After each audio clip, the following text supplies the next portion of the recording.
ว่าใครที่รอกัน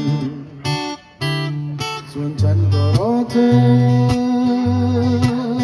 ได้แต่เพ้อถึงเธออย่างนั้นหากเรายังรักกันก็ขอให้ฉันนั้นได้พบเธอเพราะฉันจะไปกับรถไฟไม่ว่าขบวนไหนก็ตามฉันจะไปเพื่อใจทางจึงมองอย่างรักของเราว่าเธอแอบเหงาอยู่หรือเปล่า